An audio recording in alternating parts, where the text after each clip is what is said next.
There's Mikey's equipment. He come up, him and Big Daddy's gonna do some patching on our dirt project. We got a gully washer as soon as we got done putting fresh dirt down, so that affected a few things. But it ain't bad, it won't take them long. Just got a little patching to do. But some of y'all probably ain't seen Mikey's Mac. Here's a bucket Mikey got for his, he's gonna modify for his 120 deer. And he said, I ain't gonna mess with it. So I guess we actually bought the bucket. We're buying the bucket for Mikey, if we ain't already bought it. But it's a cool little trenching bucket, and it's a go to hell pumping bucket. So if you're playing around with tree stumps and everything, it fits right on the den. Probably won't use it much, but hate to see it go to waste. Mikey and Brandon put a bunch of work into it, so we didn't want everybody wanted to see it around, you know. So, but either way, if he ever uses our den and needs it or something, we'll have the bucket here. Here's Mikey's truck. We all went and got the dirty shaker. That's what me and him took to go get it and stuff.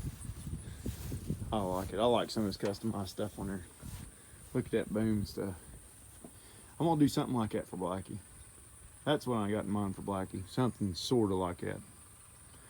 I could do something like that. Like he done that fuel tank, I could do with a hydraulic tank. You know. But no, I probably better stick with the toolbox and put the. See, I want my frame to stay long. You know, his shortens up his frame. Of course, his truck's a hair shorter. But I don't want to shorten my frame up. I want my frame to still be that long looking frame. I just soon get that toolbox out of there. It takes away from my frame. I could always get a small toolbox for the other side. It's about the size of that battery box maybe. There's room over under the exhaust. I could do that. And we got small toolboxes. I don't need much in there, but you never know. When I get somewhere and something's broke and I need it, I really need it. So we'll just have to see. And I can't mount, with the way I'm gonna do my exhaust, my hydraulic tank's gonna climb a little bit. You know what I ought to do? I ought to take his toolbox, put it on top, because there's enough room there. It'd be in behind the stacks. Get rid of that hydraulic tank and get a circle tank. Although I hate to take away from my frame, but I could put a circle tank right there. That would work. Probably. And my tank don't need to be that big. But I am gonna eventually get this thing set up to work and pull a dump trailer. So if I do, I might need a tank that big, I don't know. It don't for walking, floor, and lowboy, you know, but if you go to pull a dump trailer, you're gonna need a big tank. So I might do that. That'd be just a trade-off. I'd move that up there, and I wouldn't be really shortening my frame up because I put a tank down right there. And this would move up, and from the deck height, you'd see it's still a long frame. I like a long frame. I like my truck. Have a long frame, I like to show off my long frame. That's one thing I like. But I don't know how to use it. Some people says it ain't the size that counts. All right, we come in Sunday to cap you up, so we're set good for next week. He went through his piles, loaded out 5 trucks yesterday, and I gained a couple loads. So we got this stack to go through yet. But what I'll do is I'll take that stack and I'll throw all that up on top of them logs. Bring the crate down there so I ain't packing stuff so far, since I ain't got no skidder man by myself. That turned out pretty good. Well, hell, I probably dropped 10 loads that first day. Boy, it didn't seem like it. We worked in here the first day, and I cut some on the other side. It just didn't feel like we got nothing done. Hell, I did get 10 loads on the ground.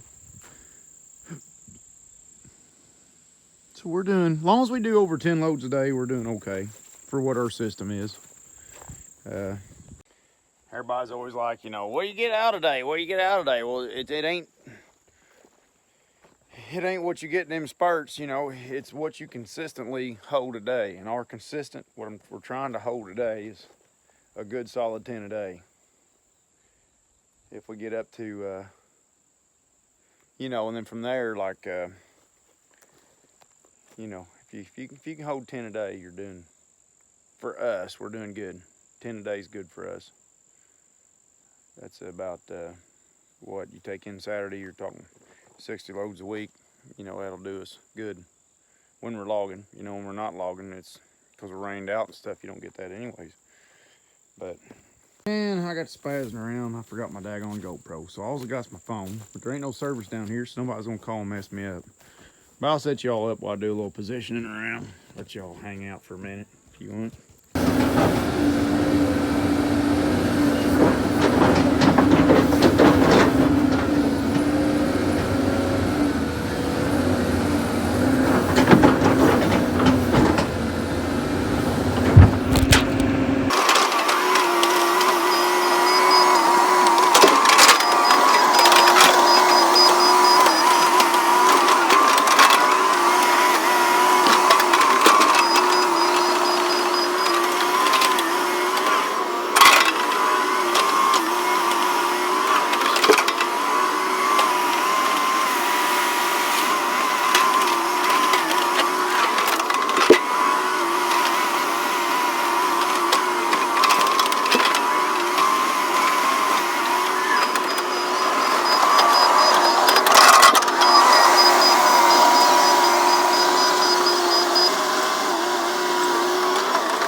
Okay, we ain't gonna get much of a video.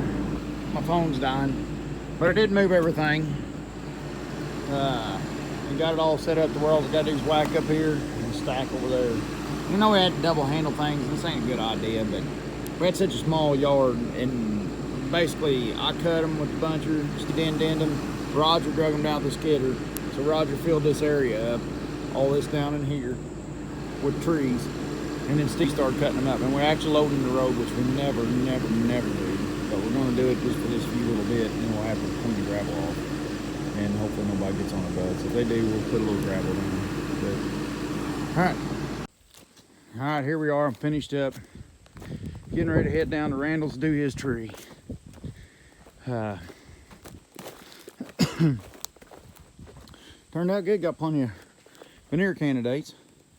Here's the pulp pile. And here's the rest of it. About 4 or 5 loads in an hour and a half.